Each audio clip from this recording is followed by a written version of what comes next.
Assalamualaikum warahmatullahi wabarakatuh.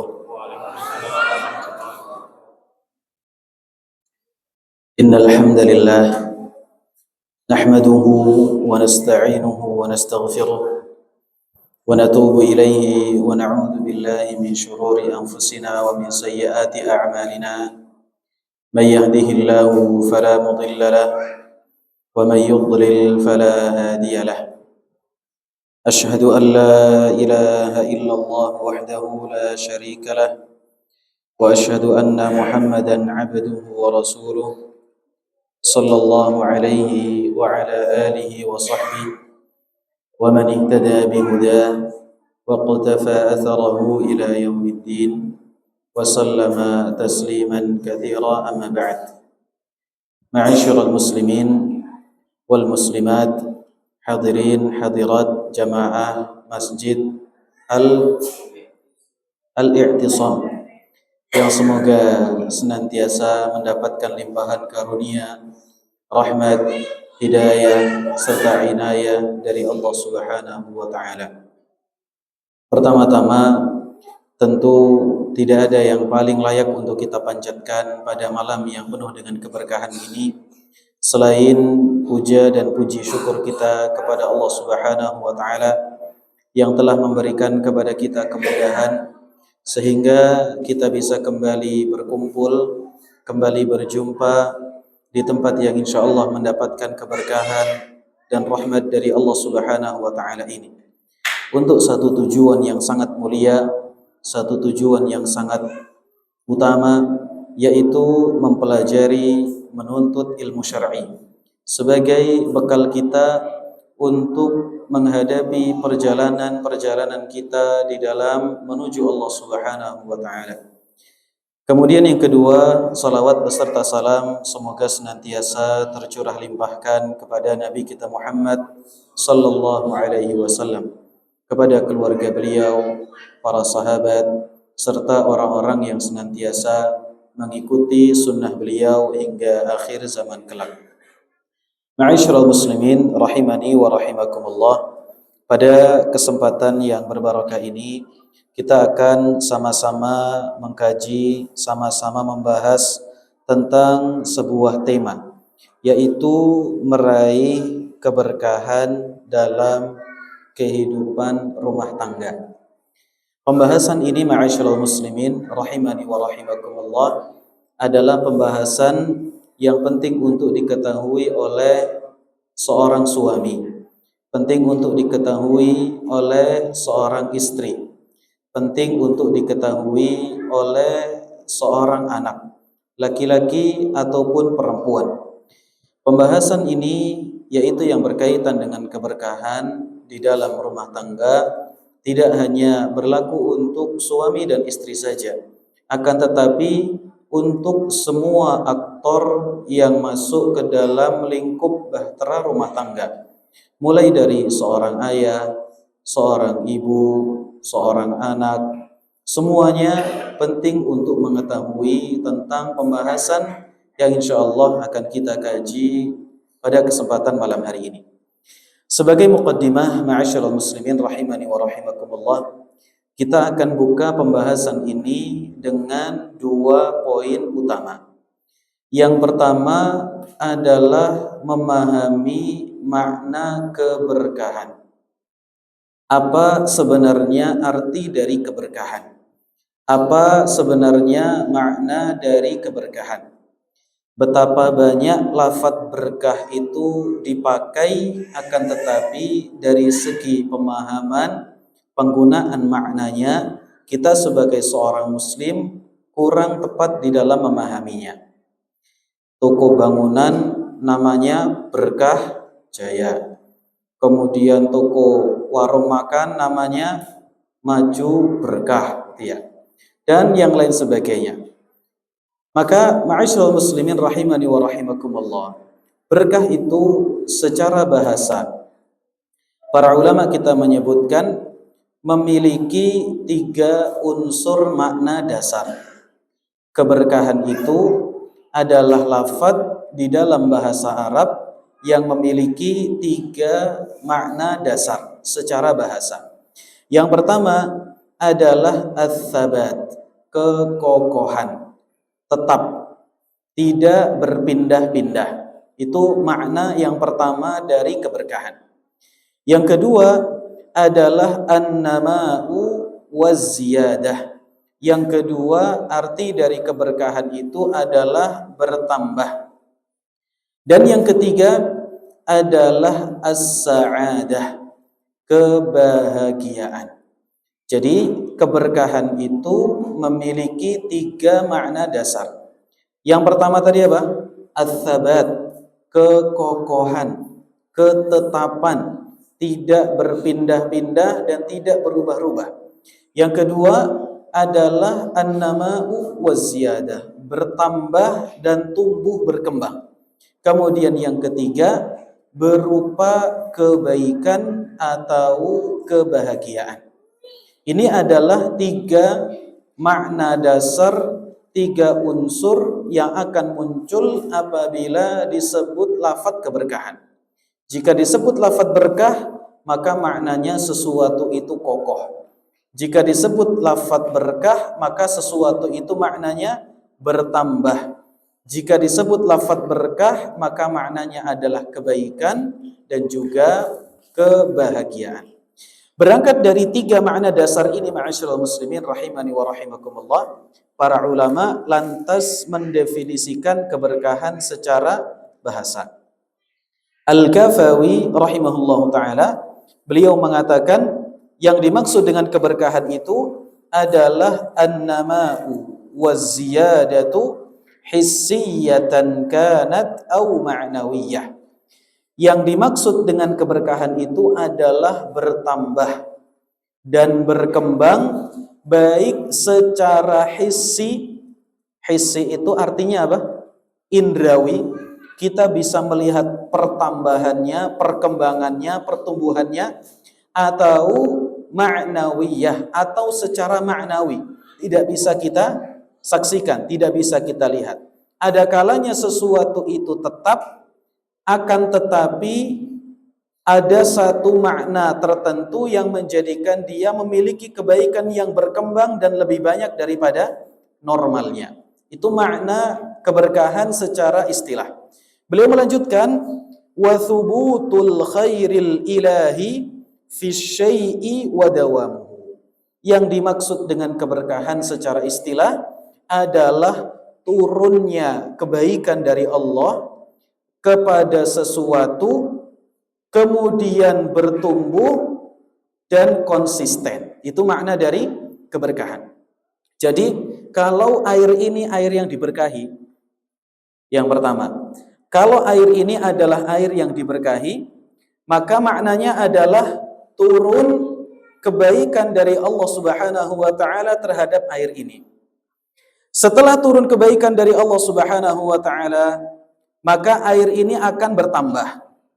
Pertambahan itu ada kalanya secara hissi, secara indrawi, secara lahiriah. Kita bisa menyaksikan air ini bertambah secara zatnya. Yang tadinya ini cuma 600 ml ya Pak ya.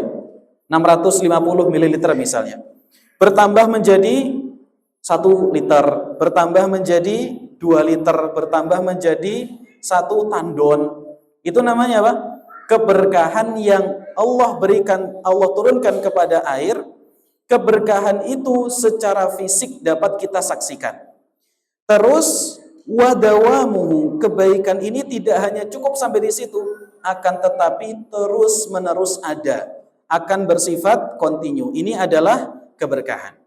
Kalau ilmu seseorang itu diberkahi oleh Allah Subhanahu wa taala, maka maknanya Allah akan turunkan kebaikan pada ilmu seseorang. Kemudian ilmu itu akan bertambah, baik bertambah secara hissi atau secara maknawi. Bertambah secara hissi maksudnya ilmu orang ini akan bertambah. Yang tadinya pemahamannya terbatas pada pembahasan A, B, C, karena Allah berikan keberkahan pada ABC, maka ini menjadi tangga untuk memahami permasalahan D, DEF. Setelah itu akan bersifat continue, ya, akan bersifat continue. Ini keberkahan yang tumbuh secara zahir, secara lahir. Atau ilmu itu diberkahi tidak bertambah secara hissi tapi bertambah secara ma'nawi. Allah turunkan kebaikan pada ilmu seseorang, Allah jadikan ilmu itu pada ABC, tidak bertambah pada DEF pembahasannya, akan tetapi Allah berikan kemudahan orang itu untuk mengamalkannya. Allah berikan kemudahan kepada orang tersebut untuk mendakwahkannya. Allah berikan kemudahan kepada orang tersebut untuk menyalurkan ilmu tersebut, mengajarkan ilmu tersebut, dan akan bersifat konsisten. Jadi pertumbuhannya yang pertama secara hissi, yang kedua secara maknawi. Ini makna dari apa? Ini makna dari keberkahan. Jadi kalau seseorang mendoakan orang lain, semoga hartamu berkah, apa berarti maknanya, Pak?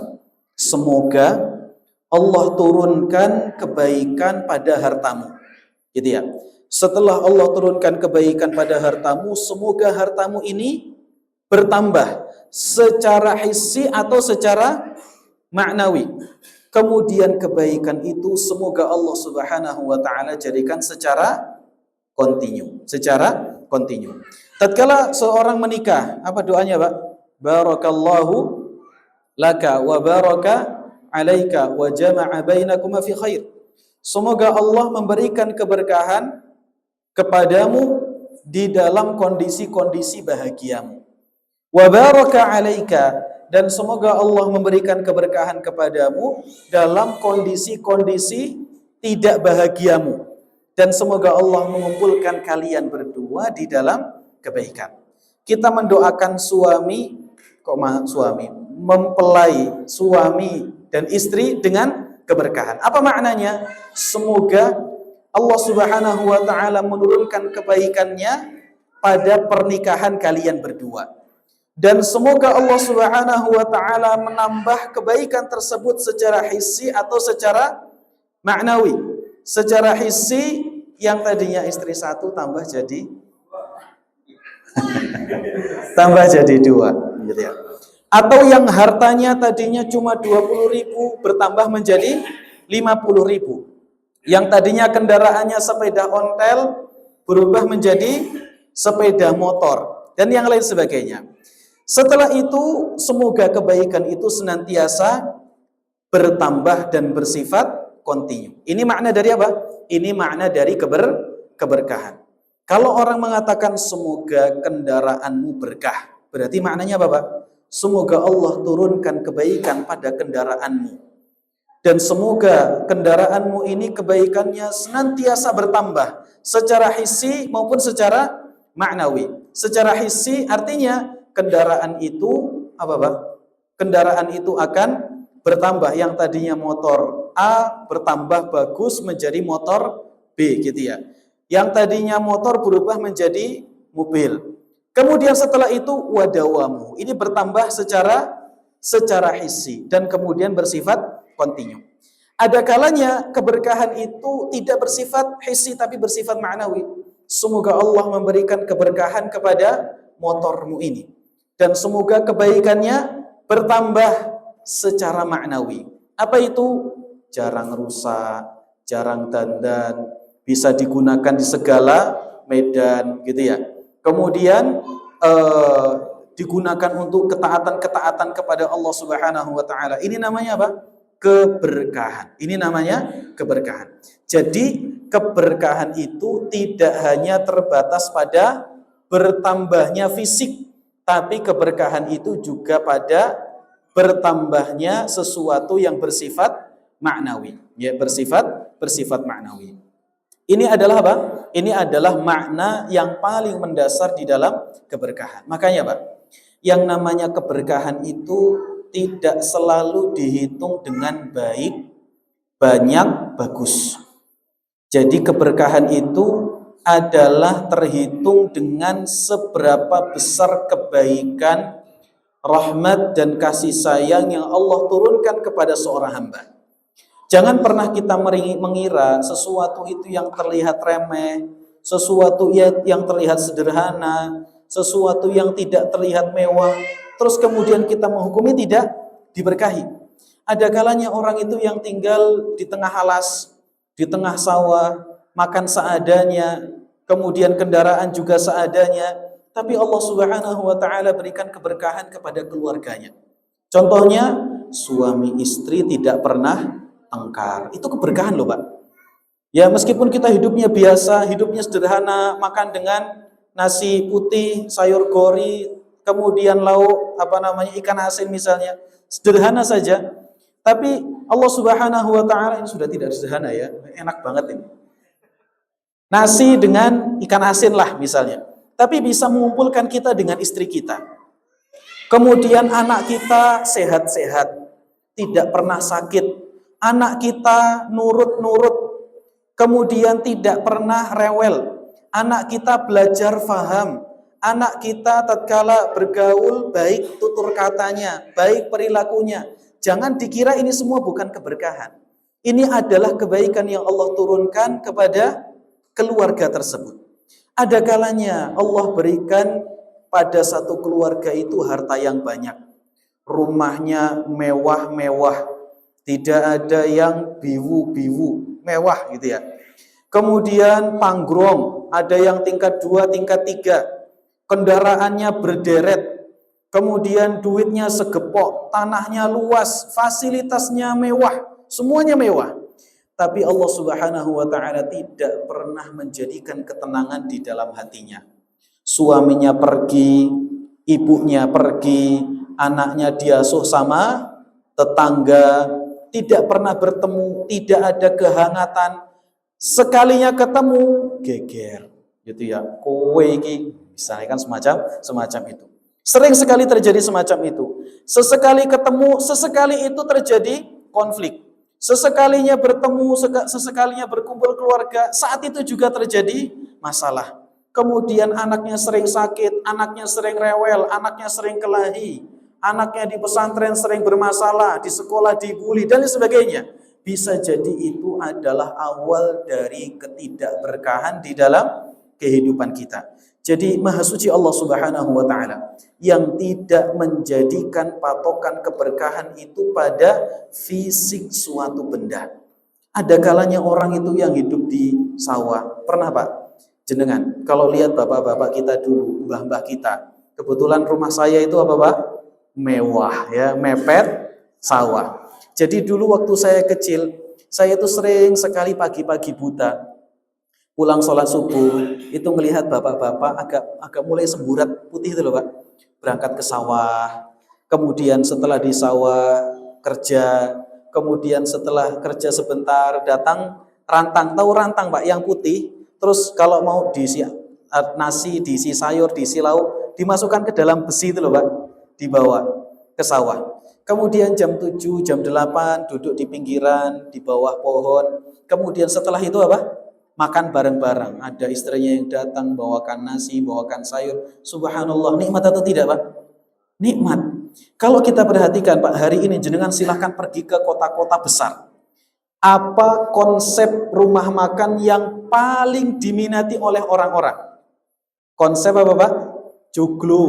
Gimana di bawahnya itu ada kolamnya, atau dibuat di pinggir sawah, bahkan buat sawah buatan. Kemudian dihias seolah-olah pakai bata yang masih belum diplester. Semuanya itu apa? Untuk menampilkan suasana yang nyaman untuk makan. Itu hanya untuk makan saja, Pak. Saya teringat sebuah kisah yang sangat luar biasa menarik dari Ibrahim ibnu Adham rahimahullah ta'ala. Disebutkan dalam Syiar A'lamin Nubala karya Imam Adz-Dzahabi rahimahullah ta'ala. Suatu ketika Ibrahim bin Adham itu bertiga dengan sebagian temannya pulang dari belajar atau pergi belajar menuju daerah Khurasan. Kemudian setelah itu saking penatnya belajar, Pak, subhanallah, berjalan ketemu dengan sebuah sungai. Saat ketemu dengan sebuah sungai, mereka saling berbicara, ayo kita, ini pasti 3 orang ini Pak, tapi bukan dari Sabilun aja. Taib. Kemudian semuanya karena capek, lelah, akhirnya mereka duduk di sebuah pohon sambil makan roti. Jangan tahu rotinya orang Arab, Pak? Rotinya orang Arab itu keras sekeras apa? Batu. Bagaimana cara supaya mudah untuk makan? Dicelupkan ke dalam air.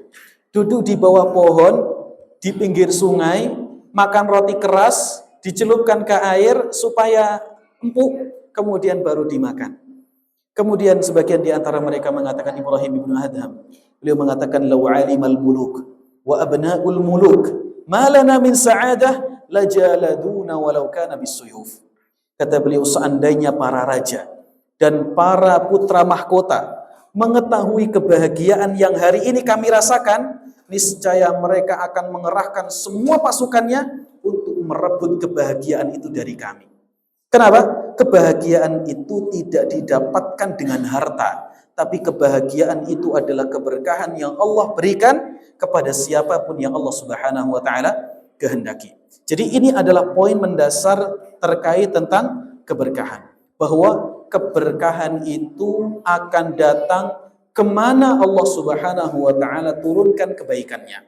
Tidak mesti pada harta yang banyak, tidak mesti pada fasilitas yang mewah, tidak mesti pada perkara-perkara dunia yang wow. Ada kalanya kesederhanaan, ada kalanya kehidupan yang biasa, bahkan justru ketiadaan itu yang menjadi sebab dari keberkahan. Kemudian muqaddimah yang kedua, yang penting untuk kita ketahui ma'asyiral muslimin rahimani wa rahimakumullah, bahwa keberkahan itu hanya datang dari Allah Subhanahu wa taala. Tidak pernah ada satupun makhluk Allah yang bisa mendatangkan keberkahan secara zatnya. Apapun itu, sampai pun para nabi, sampai pun para rasul, mereka tidak bisa mendatangkan keberkahan kecuali apabila Allah Subhanahu wa taala memberikan keberkahan kepada mereka. Oleh karena itu, ma'asyiral muslimin rahimani wa rahimakumullah, kalau kita perhatikan hampir semua doa dari para nabi, orang-orang yang soleh, mereka semua meminta keberkahan itu dari Allah Subhanahu wa taala, menyandarkan keberkahan dari Allah Subhanahu wa taala. Ya. Oleh karena itu Allah Subhanahu wa taala mengatakan, tabarakalladzi biyadihil mulk. Allah Subhanahu wa taala menjadikan zatnya adalah zat yang memiliki keberkahan. Tangannya Allah Subhanahu wa taala memiliki keberkahan. Kemudian ma'asyiral muslimin rahimani wa rahimakumullah, suatu ketika Jabir ibnu Abdullah radhiyallahu taala anhu, beliau pernah melakukan safar bersama dengan Nabi sallallahu alaihi wasallam. Ini kisah yang sangat menarik yang menunjukkan tentang keberkahan yang muncul dari Nabi sallallahu alaihi wasallam secara hissi. Beliau mengatakan, qad ra'aituni ma'an nabiy sallallahu alaihi wasallam. Suatu ketika saya, kata Jabir ibnu Abdullah, saya itu pernah bersama dengan Nabi sallallahu alaihi wasallam. Kemudian kata beliau, wa qad hadaratil 'asr wa laysa ma'ana ma'un ghaira fadlah. Dalam kondisi kami di tengah perjalanan itu tidak ada air yang tersisa untuk kami minum, dan tidak ada air yang tersisa untuk bisa kami gunakan bahan wudu, kecuali hanya fadlah, air yang sisa. Subhanallah, ini pasukan yang sangat banyak, ribuan ribuan orang. Kemudian kata Jabir bin Abdullah, faju'ila fi ina'in, maka akhirnya kami pun menjadikan air sisa. Ini misalnya air yang tak bawa sisanya sedikit, gitu ya. Air yang dibawa Ustadz Ian sisanya sedikit. Air yang dibawa Pak Fauzan sisanya sedikit. Sedikit-sedikit semua. Kemudian faju'ila fi ina. Akhirnya kami mengumpulkan air yang tetes-tetes tadi, kita taruh di sebuah bejana. Kita taruh di sebuah bejana, kata Jabir bin Abdullah, fa utiyan nabiyyu sallallahu alaihi wasallam bihi. Kemudian dibawa semangkok air itu kepada Nabi sallallahu alaihi wasallam. Kemudian fa adkhala yadahu fi. Kemudian Nabi sallallahu alaihi wasallam mencelupkan tangannya ke dalam bejana tersebut. Tangannya dicelupkan, dikobokkan, bahasa kita ya, dikobokkan ke dalam bejana yang berisi air sisa tadi. Wa farraja asabi'ahu. Kemudian Nabi SAW merenggangkan jari jemarinya, dimasukkan ke dalam bejana, kemudian jari-jarinya direnggangkan oleh Nabi SAW. Thumma qal, kemudian beliau mengatakan, ma'i ala ahli al-wudu, hayya ala ahli al-wudu, kata Nabi SAW. Mana orang-orang yang mau mengerjakan wudu? Ya, mana orang-orang yang mau mengerjakan wudu? Al-barakatu minallah. Sesungguhnya keberkahan dari Allah Subhanahu wa taala. Falaqad ra'aitul ma'a yatafajjaru min baini asabi'ihi. Saya, kata Jabir bin Abdullah, benar-benar menyaksikan secara live, secara langsung dengan kedua mata saya, bahwa air itu memancar dari antara jari jemarinya Nabi SAW. Jadi min baini asabi'ihi, muncul dari antara jari jemarinya Nabi SAW. Semuanya mengeluarkan air. Ini termasuk di antara apa? Keberkahan. Yang tadi sudah kita katakan, keberkahan secara apa? Secara hissi. Keberkahan secara hissi. Kemudian fatawaddu'an nas. Akhirnya manusia itu semuanya bisa berwudu. Subhanallah. Wa syaribu, dan mereka semua bisa minum. Faja'altu la alu ma ja'altu fi batni minhu. Akhirnya aku pun ikut-ikutan untuk meminum air yang keluar dari jari jemarinya Nabi sallallahu alaihi wasallam. Fa'alimtu annahu barakah. Maka saat itulah saya mengetahui bahwasannya air tersebut, dhamirnya hu, ini kembali kepada air atau kembali kepada Nabi sallallahu alaihi wasallam. Maka dari situ saya mengetahui bahwa air itu adalah air yang berkah. Atau dari situ saya mengetahui bahwasanya Nabi sallallahu alaihi wasallam adalah seorang manusia yang memiliki keberkahan. Kemudian faqultu li Jabir, perawi kisah ini yang meriwayatkan dari Jabir, beliau mengatakan, kam antum yauma idzin, berapa jumlah kalian pada waktu tersebut, berapa total pasukan yang ikut bersama dengan kalian pada waktu tersebut, yang wudu dari air yang keluar dari jari jemarinya Nabi SAW, air yang kemudian kalian gunakan wudu dan kalian gunakan minum. Berapa jumlah kalian? Katanya Jabir, alfan wa arba'ami'atin. Jumlah kami waktu itu ada 1.400 orang. Subhanallah. Berarti air yang muncul dari tangannya Nabi itu berapa tandon, Pak?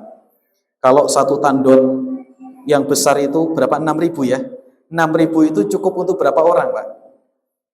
Minum, wudu. Udah itu aja, minum sama wudu. 1.000 orang? Enggak cukup, gitu ya. Ya taruhlah 1.000 orang lah. Itu pun tidak cukup. Berarti kalau seandainya 1.400 ya, 1.400 berarti butuh berapa tandon? 3 tandon. Ya, butuh 3 tandon. Subhanallah. Itu menunjukkan atas apa, Pak? Keberkahan. Tapi ini khusus untuk siapa, Pak? Nabi. Jangan antum pulang ke rumah ngambil air seember, celup-celupkan. Nah, enggak akan apa? Enggak akan keluar airnya. Baik. Ini namanya apa? Keberkahan. Yang menjadi inti dari ucapan, dari pembahasan kita adalah ucapan Nabi sallallahu alaihi wasallam, al-barakatu minallah. Keberkahan itu bersumber dari siapa? Dari Allah Subhanahu wa taala. Jadi kita hanya mencari keberkahan dari Allah Subhanahu wa taala, meminta supaya diberkahi oleh Allah Subhanahu wa taala. Anas bin Malik radhiyallahu taala anhu, beliau pernah bercerita tentang awal beliau mulai mondok dan menjadi muridnya Nabi sallallahu alaihi wasallam. Beliau mengatakan, ja'at bi ummu Anas. Tatkala Nabi sallallahu alaihi wasallam sudah hijrah dari kota Mekah menuju kota Madinah, pasca hijrahnya Nabi sallallahu alaihi wasallam, karena Anas waktu itu adalah salah satu di antara penduduk asli kota Madinah. Setelah itu ibuku, yaitu Ummu Anas, kata Anas, Ummu Anas, Nama aslinya adalah Ummu Sulaim, gitu ya. Nama aslinya adalah Ummu Sulaim. Ummu Sulaim ini nama aslinya bukan Ummu Sulaim. Ummu Sulaim itu juga adalah kunyah, ya. Nama aslinya adalah, ada persisian di kalangan para ulama, ada yang mengatakan nama aslinya Rumaisa, ada yang mengatakan nama aslinya Rumaisa, ya. Ada khilaf di kalangan para ahli sejarah. Yang jelas ibunya Anas namanya Ummu Sulaim. Kemudian yang kemudian dipersunting oleh siapa, Pak? Siapa suaminya Ummu Sulaim pasca wafatnya Malik Ibnu Nadhr? Adalah Abu Talhah, ya. Abu Talhah pasca wafatnya Malik, bapaknya Anas. Bapaknya Anas itu Malik. Abu Talhah itu adalah bapak tirinya Anas bin Malik radhiyallahu taala anhu. Taib, setelah datangnya Nabi sallallahu alaihi wasallam, maka ibuku membawaku kepada Nabi sallallahu alaihi wasallam. Wa qad azzaratni bi nisfi khimariha. Coba, Pak. Ummu Sulaim itu wanita miskin. Tidak ada suami waktu itu, ya, karena suaminya sudah meninggal dunia. Tidak ada yang mencarikan nafkah, tidak ada harta yang bisa dia bawa, tidak ada pesangon yang bisa dia berikan kepada Nabi SAW. Sampai untuk membuatkan pakaian Anas saja beliau nggak punya harta. Katanya Anas, wa qad azzaratni bi nisfi khimariha. Ummu Sulaim itu punya satu khimar. Khimar itu adalah pakaian yang digunakan untuk menutupi anggota tubuhnya, bagian wajahnya, lebih tepatnya di bagian wajahnya. Kain yang kotak begitu. Kemudian sama Ummu Sulaim dirobek, dibagi menjadi dua. Bagian pertama, saking nggak punyanya harta, Pak, saking miskinnya Ummu Sulaim radhiyallahu taala anha. Separuh dari khimarnya tadi, penutup bagian kepalanya, itu disobek, digunakan untuk buatkan sarung Anas bin Malik, ya, dibuatkan sarung untuk Anas bin Malik. Waraddatni binisfihi. Kemudian separuh yang lain, separuh pakaiannya digunakan oleh Ummu Sulaim, oleh ibuku, untuk membuatkan pakaian atasan untukku. Ya, seperti orang kalau berangkat haji atau umroh kan pakaiannya 2 lembar saja, Pak. Ya, yang satu dipakai untuk sarungnya, yang kedua dipakai untuk badannya. Saking nggak punyanya harta, saking tidak punyanya harta. Kemudian faqalat, dibawalah Anas bin Malik ini sama uminya, sama ibunya, kepada Nabi sallallahu alaihi wasallam. Faqalat, kemudian Ummu Sulaim mengatakan, "Ya Rasulullah, hadza Unaisun." Wahai Rasulullah, ini adalah Anas kecil. Beliau tidak mengatakan Anas, tapi beliau mengatakan, "Ya Rasulullah, hadza Unaisun." Wahai Rasul, ini adalah Anas kecil. Ibni, ini adalah putraku. Ataituka, aku datang kepadamu dengan membawa Anas bin Malik, yakhdumuka, dengan tujuan supaya Anas ini bisa berkhidmat kepadamu. Ini salah satu di antara cara untuk mendidik anak, yaitu anak dititipkan kepada orang yang soleh, yang benar-benar diketahui kesolehannya, ya, benar-benar diketahui kesolehannya. Terus bagaimana konsep pendidikan itu? Coba perhatikan, Pak. Hadis ini luar biasa.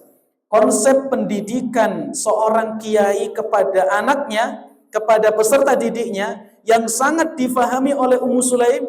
Beliau mengatakan, "Hadza ana Unaisun ibni ataituka bihi yakhdumuka." Saya bawa Anas ini kepada jenengan wahai Nabi, supaya dia bisa menjadi pembantu, menjadi khadim untuk jenengan. Apa yang bisa Anas lakukan wahai Nabi, perintah saja. Ya, kalau Anas suruh ke warung, suruh saja. Anas suruh mijet, suruh saja. Anas suruh nyangkul, suruh saja. Ini pendidikan apa, Pak? Pendidikan dari seorang Ummu Sulaim kepada anaknya. Beliau tidak mengatakan, "Wahai Nabi, ini Anas, ajari dia. Tolong bimbing dia supaya hafal Quran, hafal hadis." Tidak. Ternyata pesan dari Ummu Sulaim, ini anakku, silahkan jenengan gunakan, silahkan jenengan jadikan pembantu, khadim, orang yang akan membantu Nabi SAW. Tapi ini setelah kita pastikan yang akan kita titipi itu benar-benar orang yang soleh. Ini poinnya, Pak. Setelah orang yang soleh, meskipun namanya bukan soleh, kita titipkan kepada orang tersebut supaya dididik. Hari ini Pak, pendidikan itu lepas. Pendidikan semacam ini, konsep semacam ini sangat-sangat tidak difahami oleh kebanyakan orang tua. Coba kalau anak buka sedikit saja Pak. Coba kalau kita perhatikan Yusha' bin Nun. Tahu Yusha' bin Nun Pak? Yusha' bin Nun adalah nabi yang diutus oleh Allah Subhanahu wa taala menjadi pemimpin Bani Israel pasca wafatnya Nabi Musa alaihi salatu wassalam. Siapa Yusha' bin Nun? Bagaimana cara beliau belajar kepada Nabi Musa alaihi salatu wassalam? Beliau belajar dengan cara mengikuti perjalanannya Nabi Musa alaihi salatu wassalam, dan beliau yang bertugas membawakan ikannya, membawakan bekalnya. Nanti kalau Nabi Musa berhenti, dia ikut berhenti. Nabi Musa, wah saya lapar, ayo kita makan. Beliau yang membawakan apa? Membawakan perkakasnya. Itu namanya khidmah. Khidmah kepada guru, khidmah kepada pesantren. Hari ini kalau santrinya disuruh nyapu, dimarah. Santrinya suruh nyangkul, nggak boleh. Santrinya suruh ngecor, nggak boleh. Di mana kita mau mencari keberkahan di dalam ilmu? Coba lihat orang-orang tua, meskipun tidak punya gelar, kiai-kiai yang berada di kampung, kadang-kadang ilmunya itu lebih apa Pak? Berkah. Kita tidak bicara lebih banyak ya Pak, lebih berkah. Gimana? Karena pendidikan kiainya itu pendidikan yang benar-benar nyata. Ya, pendidikan yang benar-benar nyata. Jadi dia belajar ada usaha. Zaman dulu kalau mau belajar, sorenya belajar gitu ya. Paginya becak. Guru-guru kami semacam itu dulu. Sorenya belajar dengan Syekhuna wa waliduna Ustaz Abdul Rafiq. Paginya mereka becak dulu. Setelah becak dapat duit, baru kemudian sorenya ngaji, sorenya belajar, dan mereka diberkahi ilmunya oleh Allah Subhanahu wa taala. Inilah contoh dari Anas ibnu Malik yang dijadikan khadim, khidmah ya oleh orang tuanya kepada Nabi Shallallahu Alaihi Wasallam. Kemudian setelah itu katanya Anas Ummu Sulaim, yakhdumuka, wahai Nabi, ini anakku Anas, jadikanlah pembantu untukmu. Kemudian setelah itu beliau mengatakan, fad'u lahu, wahai Nabi, saya minta tolong untuk doakan Anas. Kemudian Nabi Shallallahu Alaihi Wasallam mengatakan, Allahumma akthir malahu wa waladahu wa barik lahu fima a'taitahu. Ya Allah, perbanyaklah hartanya, perbanyaklah anaknya, dan berikanlah keberkahan di dalam setiap apa yang engkau berikan kepada Anas. Akhirnya beneran Pak, anaknya banyak karena istrinya juga banyak. Kemudian hartanya juga banyak. Ya, hartanya juga banyak. Dan semuanya itu diberkahi oleh Allah Subhanahu wa taala. Akibat doa dari siapa? Doa dari Nabi Shallallahu Alaihi Wasallam. Ini dua inti pendidikan, Pak. Seorang murid yang berkhidmat kepada gurunya, dan kemudian guru yang senantiasa mendoakan muridnya. Dan demikian juga kisah dari Abu Hurairah radhiyallahu taala anhu dalam Sahih Bukhari. Abu Hurairah itu mengatakan, ya Rasulullah, inni hafidhtu minka haditsan katsiran fa ansa. Wahai Rasul, saya itu sebenarnya hafal hadis yang sangat banyak dari panjenengan, tapi saya itu lupa. Kemudian kata Nabi Shallallahu Alaihi Wasallam, ubsut alaika ridaaka. Wahai Abu Hurairah, coba saya pinjam ridamu. Pakaian atasnya Abu Hurairah radhiyallahu taala anhu. Kemudian setelah itu diambil oleh Nabi SAW, didekap dan didoakan oleh Nabi Sallallahu Alaihi Wasallam. Setelah didoakan, disuruh pakai. Setelah itu tidak pernah lupa Abu Hurairah radhiyallahu taala anhu. Ini berkah dari doanya Nabi Sallallahu Alaihi Wasallam. Jadi ma'asyiral muslimin rahimani wa rahimakumullah. Kaidah yang kedua, setelah kita mengetahui makna hakikat dari keberkahan yang sebenarnya, kita perlu untuk mengetahui bahwasanya keberkahan itu hanya datang dari siapa? Allah Subhanahu wa taala. Tidak datang dari Pak Ustadz, tidak datang dari Mbah Yai, tidak datang dari makanan, tidak datang dari fasilitas, tidak datang dari kemewahan, tidak datang dari kesederhanaan. Semua itu adalah kebaikan yang Allah Subhanahu wa taala turunkan kepada setiap hamba, kepada setiap ciptaan yang Allah Subhanahu wa taala kehendaki. Sudah Isya belum? Belum. Taib. Berapa? 10 menit lagi. Kemudian ma'asyiral muslimin rahimani wa rahimakumullah, yang berikutnya, yang ketiga, kenapa perlu untuk kita mencari keberkahan di dalam kehidupan rumah tangga? Kan ini pertanyaannya, Pak. Kenapa kok kita itu dalam kehidupan kita berumah tangga, kok yang dicari itu harus keberkahan? Kenapa kok enggak yang kita cari itu banyaknya harta? Kenapa enggak yang kita cari itu apa, Pak? Yang enggak kita cari itu fasilitas yang mewah, uang yang banyak, kendaraan yang mewah. Kenapa enggak yang kita cari itu adalah sesuatu yang banyak, kuantitasnya? Kenapa yang harus kita cari itu adalah keberkahannya?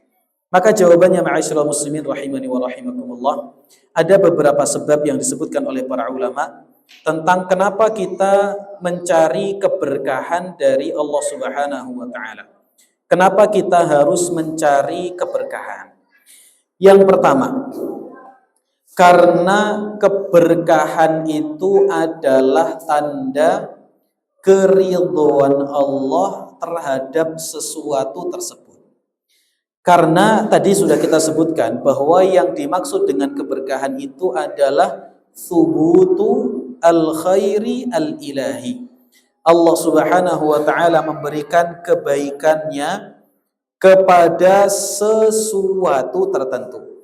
Apabila sesuatu itu mendapatkan keberkahan dari Allah Subhanahu wa taala, maka itu merupakan bagian dari pertanda keridhaan Allah terhadap sesuatu tersebut. Jadi, Pak, yang menjadi tujuan utama kita hidup itu bukan seberapa banyak yang kita dapatkan, tapi seberapa besar keridhaan Allah atas apa yang kita dapatkan. Kalau yang kita dapatkan itu meskipun banyak atau meskipun sedikit, tapi mendapatkan keridhaan dari Allah Subhanahu wa taala, maka letak kebahagiaan hidup itu akan ada padanya. Sebaliknya, seberapapun dunia yang kita dapatkan, kalau ternyata tidak ada keridhaan dari Allah di dalamnya, maka tidak akan pernah ada ketenangan hidup pada sesuatu tersebut, meskipun banyak. Meskipun banyak. Ini namanya apa, Pak? Ini namanya kebaikan yang Allah turunkan pada sesuatu. Jadi yang menjadi tujuan utama kita punya istri, tujuan utama kita punya anak, tujuan utama kita punya kendaraan, tujuan utama kita punya rumah adalah bagaimana Allah meridhoi atas apa yang kita miliki tersebut. Bukan bagaimana caranya supaya banyak, tapi bagaimana caranya supaya kita mendapatkan keridhaan dari Allah Subhanahu wa taala. Yang kedua, ma'asyiral muslimin rahimani wa rahimakumullah, kenapa kita harus mencari keberkahan di dalam kehidupan rumah tangga? Yang kedua adalah karena ini merupakan petunjuk dari para nabi. Para nabi dan juga para rasul, mereka memberikan arahan, memberikan contoh kepada kita supaya kita hidup di dunia itu yang kita cari adalah keberkahannya, bukan banyaknya. Jadi kalau kita mencari keberkahan, berarti kita sedang meniti jalannya para nabi. Sebaliknya, kalau prioritas kita itu hanya kuantitas saja, seberapa mewah, seberapa besar, seberapa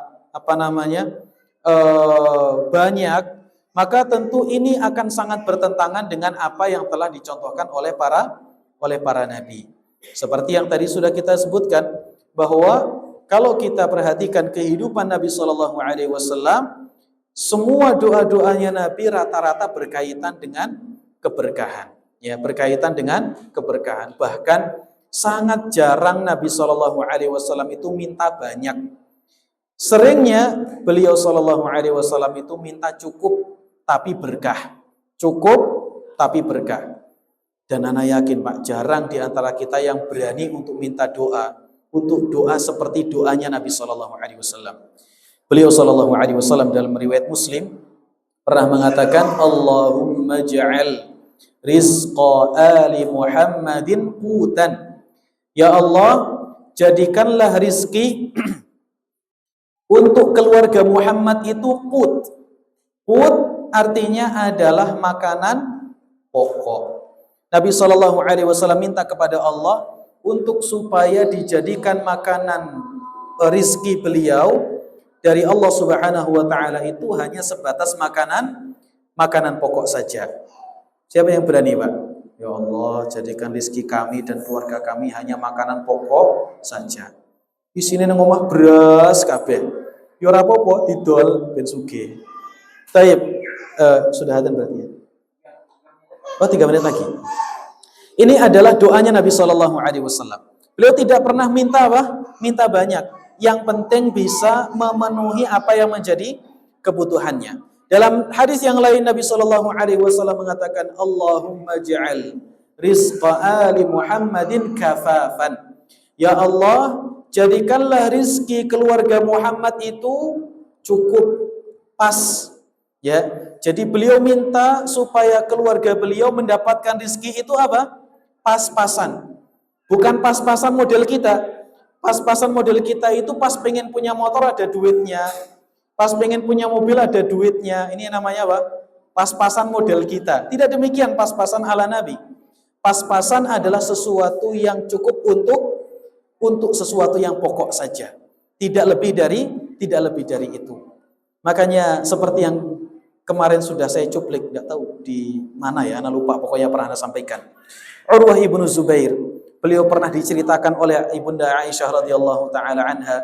Beliau mengatakan, wallahi ya bna khalah, demi Allah wahai keponakanku dari saudariku, inna lanamurru ala hilalin, inna lanamurru ila hilalin, thumma ila hilalin, thumma ila hilalin, wa ma uqida fi abyati Rasulillah sallallahu alaihi wasallam narun. Sesungguhnya kami itu lewat 3 purnama, sedangkan di rumah Nabi sallallahu alaihi wasallam tungkunya tidak berasap. Menunjukkan makan atau tidak? Makan atau tidak? Makan. Masak atau tidak? Tidak masak tapi makan. Kemudian Urwah tanya kepada ibunda Aisyah, kalau tidak masak, fama kana yu'ayyishukum? Wahai bibi, manggilnya bibi. Terus apa yang bisa menjadikan kalian hidup sampai sekarang? Kemudian kata ibunda Aisyah radhiyallahu taala anha, al-aswadan, 2 yang hitam. 2 yang hitam ini Pak Dikin. Apa ini? Yang pertama adalah air, yang kedua adalah kurma, bukan bidadari ya Pak. Baik. Jadi yang menghidupinya adalah air dan kurma. Ini pengkabulan dari doanya Nabi Shallallahu Alaihi Wasallam. Apa doanya? Minta dikasih kecukupan, akhirnya dikasih kurma sama air. Siapa yang berani? Antara adzan sama isya, ya Allah berikan rizki kepada saya yang cukup saja. Ada yang berani Pak? Hah? Coba habisin ya Pak. Oh, nanti motornya hilang, mobilnya hilang, rumahnya hilang. Akhirnya apa? Ketakutan. Ya, padahal Allah Subhanahu wa taala akan memberikan rizkinya, keberkahannya kepada siapapun di antara hambanya yang dikehendaki. Kita adzan terlebih dahulu. Insyaallah kita lanjutkan setelah adzan. Wassallallahu wasallama ala nabiyina Muhammad.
أشهد أن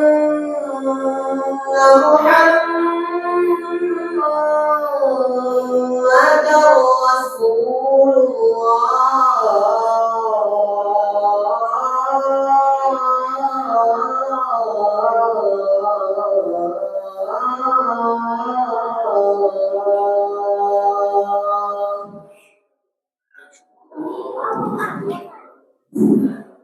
حي على الصلاة.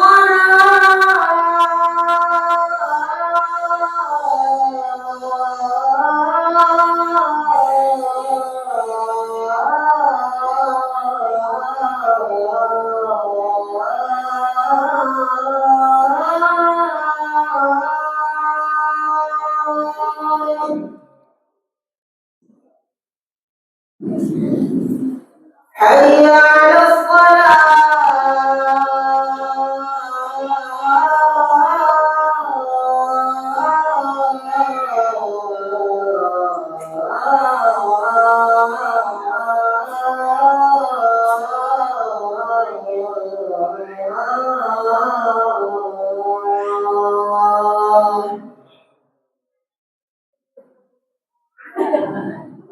حي على الفلاح.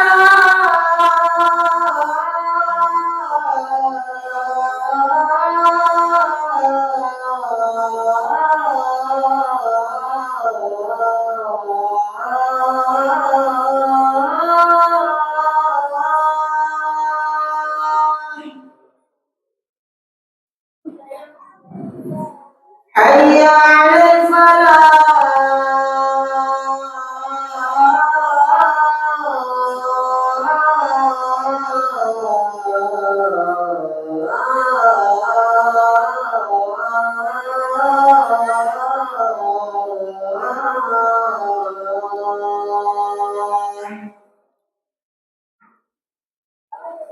الله أكبر.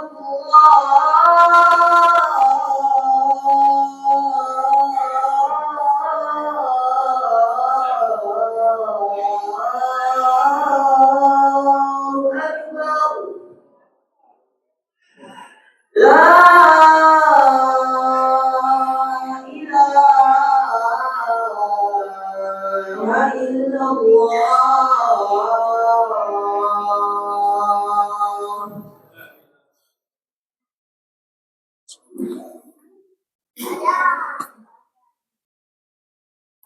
Tes.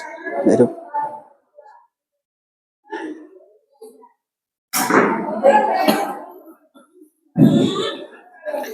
Alhamdulillah wassalatu wassalamu ala Rasulillah wa ala alihi wa sahbihi wa man tabi'ahu wa nasarahu wa wala wa la hawla wa la quwwata illa billah ma ba'd. Kemudian ma'asyiral muslimin rahimani wa rahimakumullah, kita lanjutkan sedikit.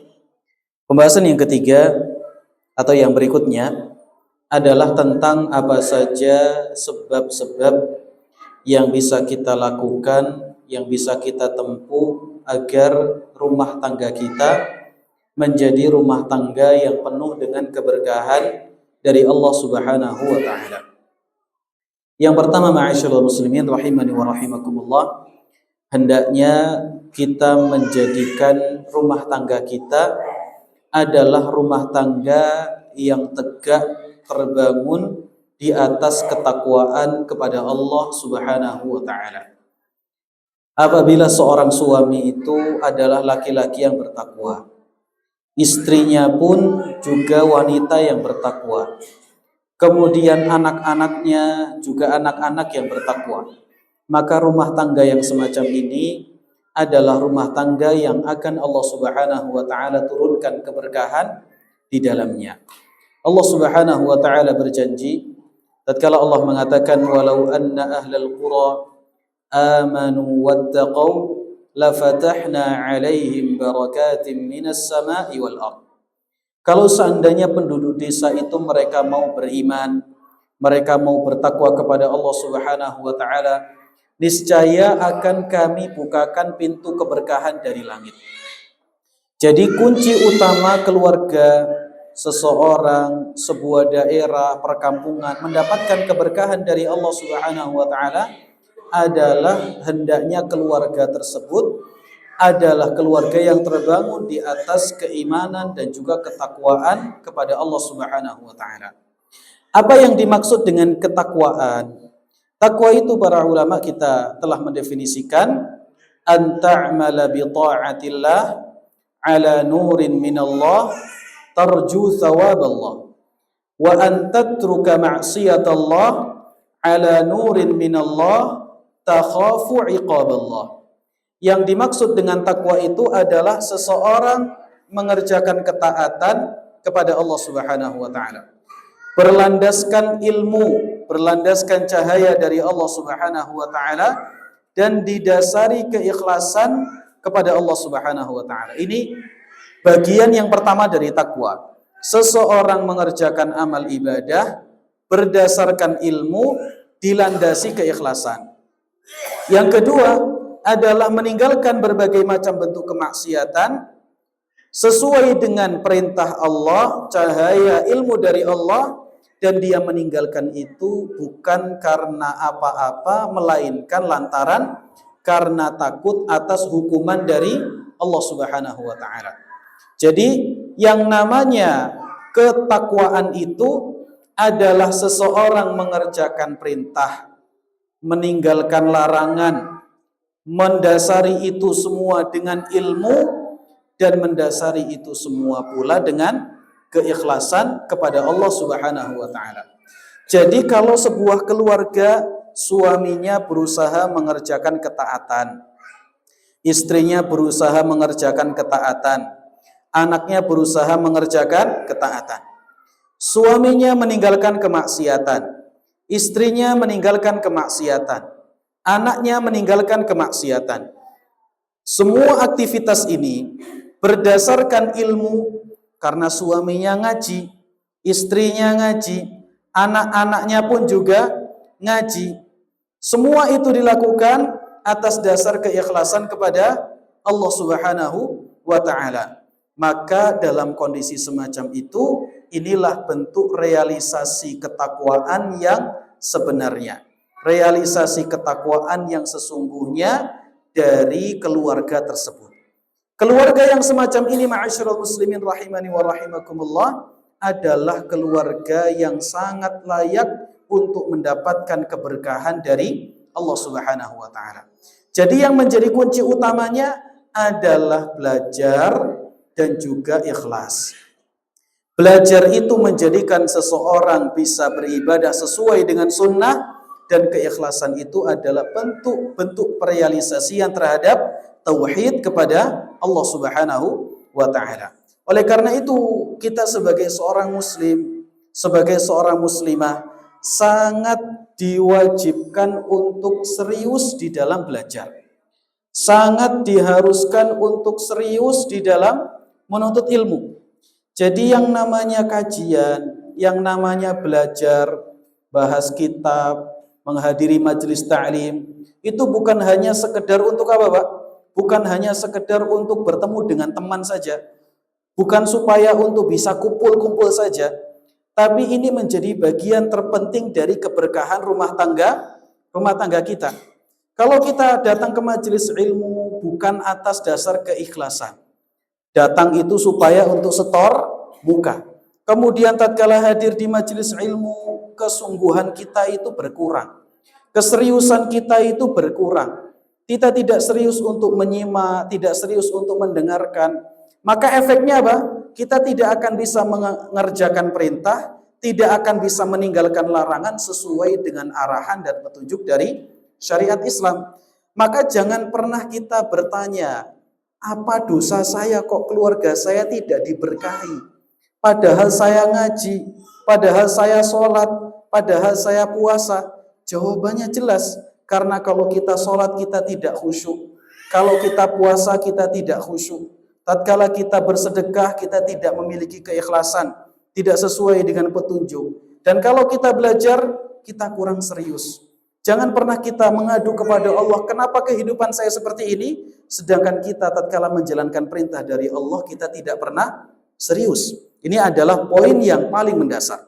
Jadi seseorang supaya ingin keluarganya mendapatkan keberkahan, hendaknya membangun rumah tangga berdasarkan ketakwaan kepada Allah Subhanahu wa taala.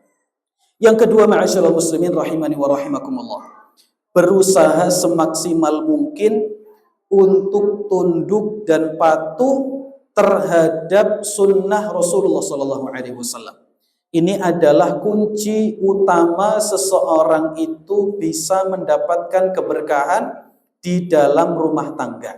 Di dalam rumah tangga, seorang memiliki kepasrahan yang sepenuhnya, ittiba' yang sepenuhnya kepada sunnah Rasulullah sallallahu alaihi wasallam.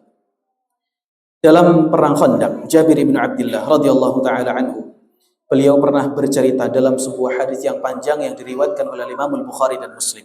Saya akan kisahkan secara singkat dengan bahasa saya saja karena hadisnya cukup panjang kalau dibacakan. Jabir ibnu Abdullah radhiyallahu taala anhu saat itu bersama dengan para sahabat yang lainnya menggali Khandaq, parit yang begitu lebar dan begitu dalam. Mereka terpacu dengan waktu sehingga pagi, siang, sore, malam mereka harus menggali parit. Selama 3 hari berturut-turut mereka tidak makan makanan apapun. Tidak ada makanan nasi yang bisa mereka masukkan ke dalam perut mereka. Dan inilah perjuangan yang sebenarnya. Inilah perjuangan yang sebenarnya di dalam dakwah kepada Allah Subhanahu wa taala. Kemudian setelah itu, ma'asyiral muslimin, tatkala sedang menggali parit, ada satu bongkahan batu yang sangat besar yang setelah dicangkul oleh para sahabat tidak ada satupun di antara mereka yang bisa untuk menghancurkannya. Akhirnya mereka semua angkat tangan manggil Nabi Shallallahu Alaihi Wasallam. Mereka mengatakan, wahai Nabi, ada batu yang sangat besar, kami sudah martil, sudah bodem, sudah cangkul berkali-kali, tetap tidak bisa pecah. Akhirnya Nabi Shallallahu Alaihi Wasallam mengambil mi'wal. Mi'wal itu semacam cangkul atau semacam gancu gitu ya. Kemudian setelah itu beliau turun ke dalam parit dalam kondisi, katanya Jabir bin Abdullah, perut beliau itu di dalamnya terdapat batunya. Jadi ada batu yang diikatkan di perutnya Nabi SAW supaya apa, Pak? Supaya perut itu ada 2 faktor. Satu, supaya punggungnya tidak bungkuk. Yang kedua, supaya usus itu terkelabui seolah-olah kenyang. Bapak-bapak pernah lihat pemain bola nggak, Pak? Pemain bola itu kalau lagi bolanya out, ada yang minum atau tidak? Ada yang minum. Setelah minum, apakah ditelan atau dimuntahkan, Pak? Dimuntahkan. Dipakai buat nyiram dan dimuntahkan. Tidak ada pemain bola yang kalau break itu minumnya banyak, tidak ada. Jadi mereka akan minum, setelah itu ditumpahkan. Mantan pemain bola, Pak. Pemain bola desa. Tidak ada yang dimasukkan ke dalam perut. Kenapa? Kalau dimasukkan perut, perutnya kembung, main bola sengkil. Makanya mereka akan merangsang saraf, satu saraf tipuan ke otak, seolah-olah tidak dahaga padahal dahaga. Jadi cuma dipakai kumur-kumur kemudian dimuntahkan kembali.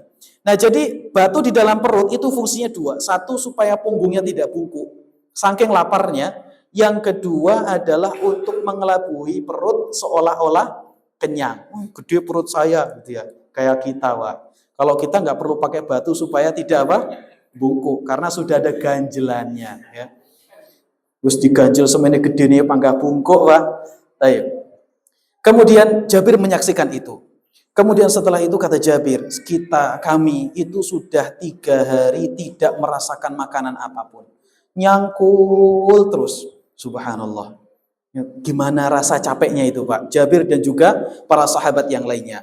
Kemudian setelah dicangkul oleh Nabi, kemudian pecah, kemudian pecah batu tersebut. Jabir mengatakan, "Idzalli ilal bait." Wahai Nabi, saya mau izin pulang ke rumah sebentar. Sesampainya di rumah, tanya kepada istrinya, kita di rumah punya apa? Kemudian kata istrinya, kita punya gandum sedikit, tepung gandum sedikit, dan juga ada 1 ekor anak unta. Dia mengatakan kepada istrinya, wahai istriku, saya telah melihat Nabi SAW dalam kondisi yang sangat memprihatinkan, yang tidak perlu lagi kita harus bersabar atasnya. Maksudnya tidak boleh kita membiarkan Nabi Shallallahu Alaihi Wasallam dalam kondisi demikian. Akhirnya beliau perintahkan kepada istrinya, pokoknya kamu sekarang apapun yang ada kamu masak. Kamu bikin tepung, saya akan sembelih anak ontanya, nanti kemudian kita akan masak bareng-bareng, kita akan suguhkan kepada Nabi Shallallahu Alaihi Wasallam. Setelah itu dimasak oleh istrinya. Istrinya bikin roti, Jabir menyembelih anak unta tersebut. Suami istri saling berkontribusi, saling tolong-menolong untuk memberikan sesuatu yang bisa dimakan oleh Nabi Shallallahu Alaihi Wasallam. Setelah jadi, ternyata jadinya itu tidak banyak. Ya, jadinya ya, hidangan makanan itu tidak banyak. Sedangkan yang saat itu ikut menggali Khandaq, parit itu orangnya ribuan. Orangnya apa? Orangnya ribuan. Kemudian katanya istrinya Jabir kepada Jabir bin Abdullah, la tafdhahni bi Rasulillah wa biman ma'ah. Jangan kamu permalukan saya di hadapan Rasul dan juga di hadapan para sahabatnya. Maksudnya istrinya Jabir apa? Kamu ngundang Nabi saja, jangan ngundang sahabat yang lainnya. Katanya Jabir, siap gitu ya. Katanya Jabir apa? Siap. Akhirnya Jabir pergi mendekati Nabi Shallallahu Alaihi Wasallam. Katanya Jabir, wahai Nabi, saya punya makanan sedikit, monggo jenengan datang ke rumah, birojulin wa birojulain. Tapi kamu datang dengan 1 atau 2 orang saja ya. Katanya siapa? Kata Jabir bin Abdullah. Tidak pernah terbetik di dalam pikiran Jabir apa yang akan dilakukan oleh Nabi Shallallahu Alaihi Wasallam. Beliau mengatakan, wahai Jabir, kalau boleh tahu nih ya, mohon maaf, makanannya seberapa? Kemudian kata Jabir dalam riwayat Bukhari Muslim tadi, makanannya segini dan segitu. Tidak disebutkan berapa mangkok, berapa ini tidak disebutkan. Kemudian setelah itu beliau mengatakan, na'am, insya Allah ini berkah. Katanya Nabi SAW, beliau berteriak kepada semua orang yang hari itu ada di area Khandaq. Wahai penduduk Khandaq, sesungguhnya Jabir telah masak satu masakan, ayo kita pergi bersama ke rumahnya. Nah, ini jangan pernah jenengan lakukan ya Pak. Ini khusus untuk siapa? Nabi Shallallahu Alaihi Wasallam. Nah, sing diundang sitok ojo nggawa bolo gitu ya. Diundang sitok nggawa bolo sekampung. Taib. Nabi SAW beliau langsung teriak, wahai penduduk Khandaq, ayo kita datang. Ayo kita datang. Persis seperti kisahnya Anas tatkala disuruh oleh Abu Talhah. Sama seperti itu juga. Melihat Nabi SAW itu suaranya serak, kelihatan lemes, wajahnya sayu. Akhirnya Abu Talhah, waktu itu masih kajian. Abu Talhah pulang ke rumah, bilang sama Ummu Sulaim, wahai Ummu Sulaim, buatkan roti. Nanti saya akan datang bersama Nabi Shallallahu Alaihi Wasallam. Akhirnya, ini kisahnya 2 ini Pak. Anas bin Malik dulu ya. Gitu. Nanti kita balik kepada Jabir. Akhirnya Ummu Sulaim bikin roti, beberapa piringan roti. Tahu roti Arab yang bulat Pak? Roti Arab yang bulat.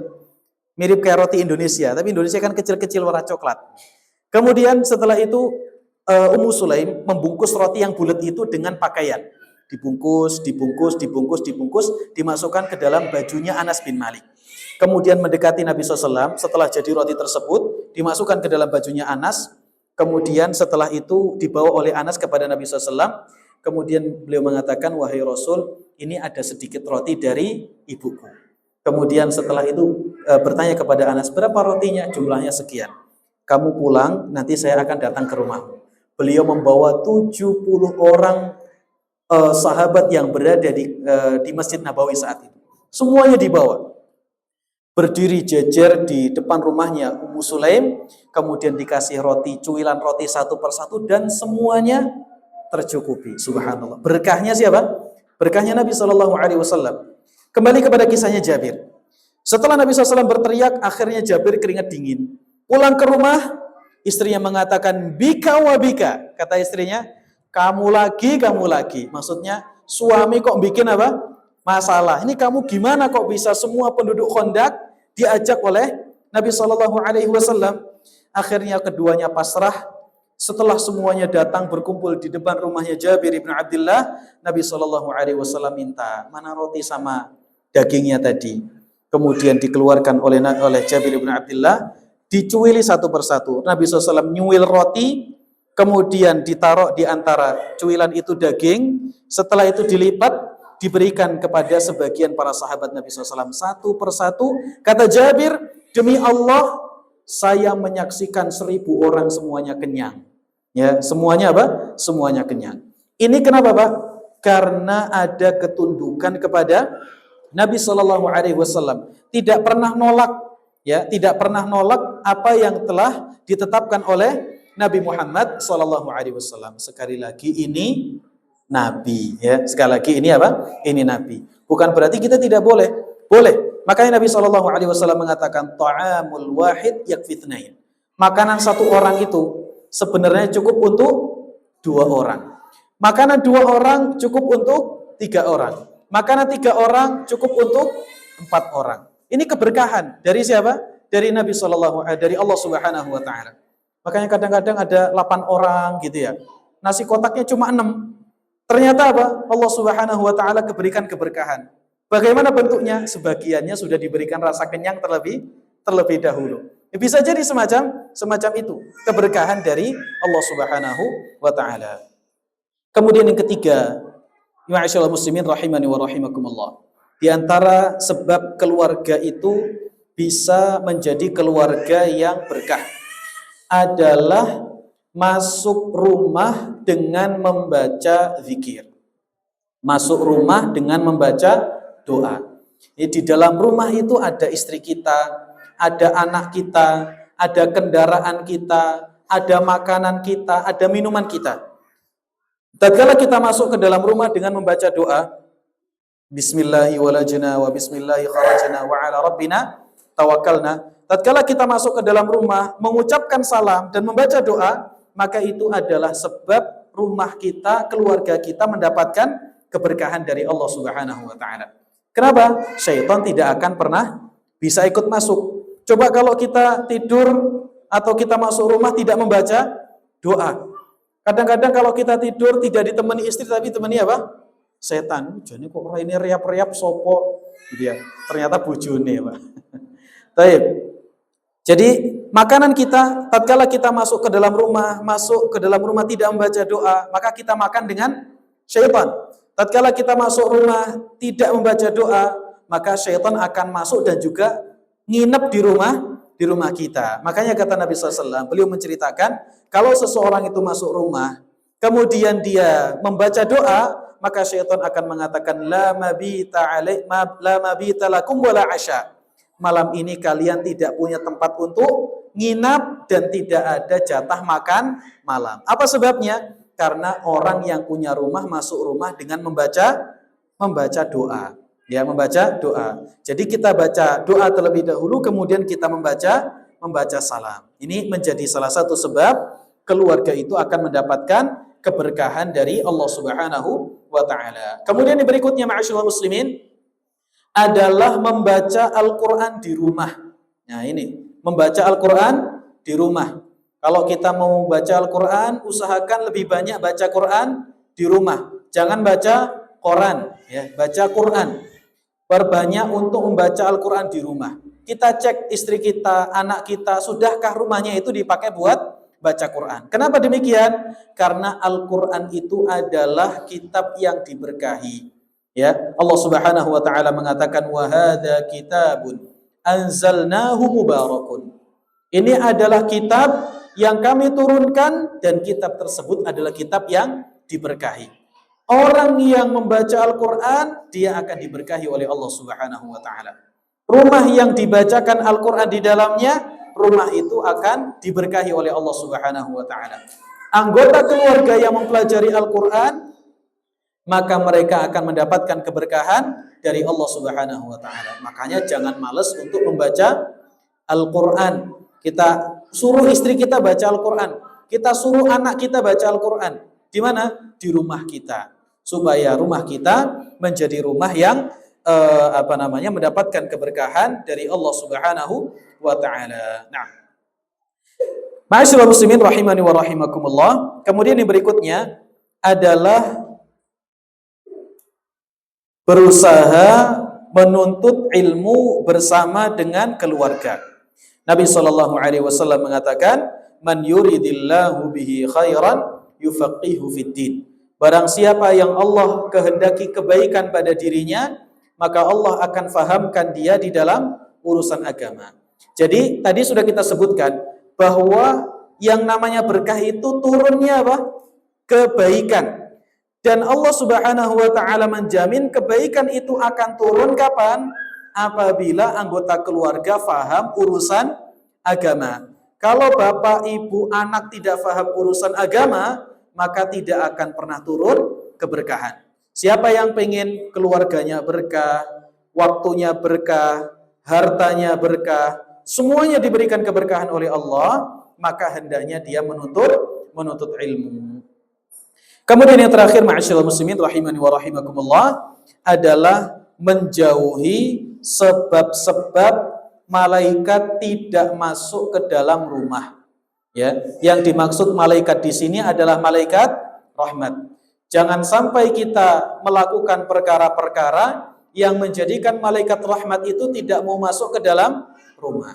Apa contohnya? Contohnya yang pertama adalah ngingu kire, gitu ya. Memelihara anjing. Ini salah satu sebab malaikat tidak akan mau masuk ke dalam rumah kita. Yang kedua adalah kita memasang gambar-gambar, foto-foto di rumah kita. Gimana rumah kita mau diberkahi? Keluarga kita mau diberkahi, sedangkan kita tempel di rumah-rumah kita sesuatu yang menjadikan malaikat rahmat tidak mau masuk ke dalam rumah kita. Nabi SAW bersabda, la tadkhulul malaikatu baitan fihi surah. Para malaikat itu tidak akan pernah masuk ke dalam rumah yang di dalamnya terdapat gambar. Ya, sebagian orang punya pikiran kalau ditempel gambar ada anjingnya, maka tidak akan dicabut oleh malaikat pencabut nyawa. Ini keliru. Malaikat pencabut nyawa tidak pandang bulu. Mau orang itu sedang diterkam buaya, dimakan binatang buas, kalau jatahnya dia meninggal dunia, maka malaikat pencabut nyawa akan datang. Ada sebab ada anjingnya atau tidak, ada gambarnya atau tidak, maka malaikat pencabut nyawa tidak akan pernah kompromi. Ya, yang akan menghindari rumah kita tatkala ada anjingnya, tatkala ada gambarnya adalah malaikat rahmat. Makanya kita hilangkan itu semua, ya, kita hindari itu semua supaya keluarga kita mendapatkan keberkahan dari Allah Subhanahu wa taala. Nah, ma'asyiral muslimin rahimani wa rahimakumullah, demikianlah yang bisa kita bahas pada kesempatan malam hari ini. Semoga Allah Subhanahu wa taala memberikan kepada kita ilmu yang bermanfaat, menjadikan apa yang telah kita pelajari pada kesempatan malam hari ini sebagai ilmu yang bisa kita amalkan dan juga kita dakwahkan, kita sampaikan kepada keluarga kita. Nah, ma'asyiral muslimin rahimani wa rahimakumullah, demikianlah materi kajian kita pada malam hari ini. Sebelum kita tutup, ada pertanyaan atau langsung Ustaz? Silakan apabila ada bapak-bapak yang hendak bertanya seputar materi ya Pak. Seputar materi, maka kami persilahkan. Barakallahu fiik. Langganan ini pertanyaannya. Silakan Pak, silakan.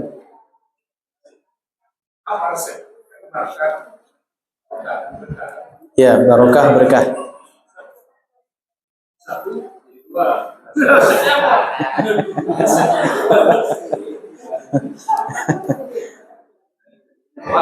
Ini kalau saya jawab istri saya nonton. Resepnya satu Pak. Resepnya satu. Bukan satu ya, dua. Satu berilmu, dua mampu ya. Satu berilmu, dua mampu. Mungkin pertanyaan ini pertanyaan yang bisa kita bahas di belakang saja ya Pak. Di belakang saja insya Allah. Bareng sama Ustaz Ian, insya Allah nanti bertiga. Baik, nah silakan ada lagi Pak. Ibu-ibu ada? Tidak ada. Kalau tidak ada, kita cukupkan sampai di sini. Semoga Allah berikan taufik kepada kita semua. Wassallallahu wasallama ala nabiyina Muhammad. Subhanakallahumma bihamdika asyhadu an la ilaha illa anta astaghfiruka wa atubu ilaik. Assalamualaikum warahmatullahi wabarakatuh.